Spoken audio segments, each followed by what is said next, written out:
Prime Minister K.P. Sharma Oli has stepped down from his role in Nepal hours after furious demonstrators set parts of the parliament and key government buildings ablaze.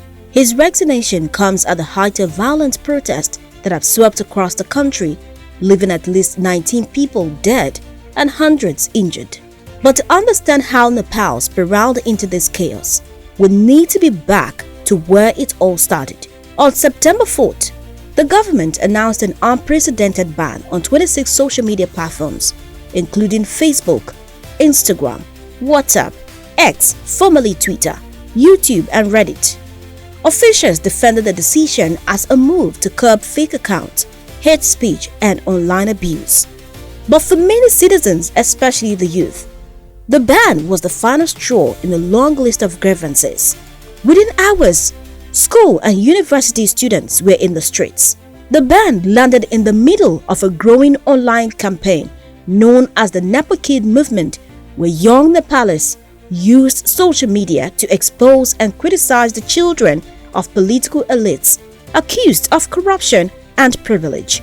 With their voices abruptly silenced, frustration spilled into the streets. It was Generation Z, also known as Gen Z, school and university students who first rallied in Kathmandu and across major cities in the country.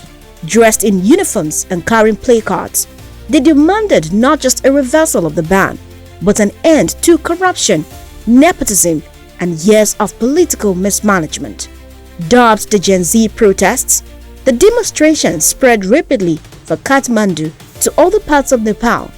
Many protesters were still in school uniforms, marching with placards, demanding not just the reversal of the ban, but an end to bad governance.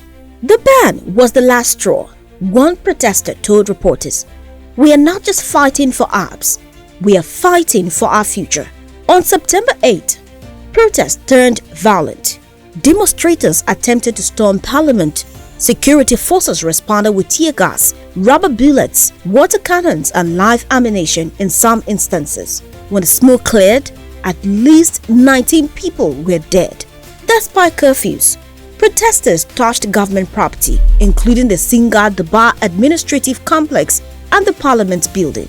Homes of top political leaders were also attacked, with videos circulating online showing mobs chasing officials from their residences. Facing mounting chaos, the government lifted the social media ban and promised investigations, compensation for victims' families, and medical aid for the wounded.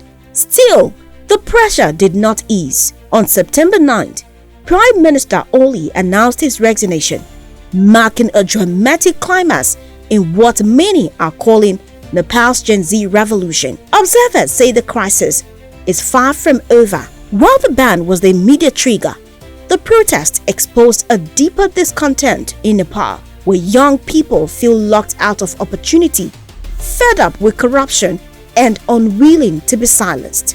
Protests continue to remain one of the few avenues for citizens to register grievances against their government. All over the world, the sight of young people flooding the streets has become a global language of frustration and demand for change. Nepal's Gen Z movement is now part of this larger tide, a reminder that when digital spaces are silenced, physical spaces erupt. But as all around the world, there seems to be a growing pattern of censorship, corruption, inequality, and state crackdowns on dissent. One question lingers: what must be done to bridge the widening gap between citizens and the governments that claim to serve them? Cassandra Yunumbe, Eagles FM News.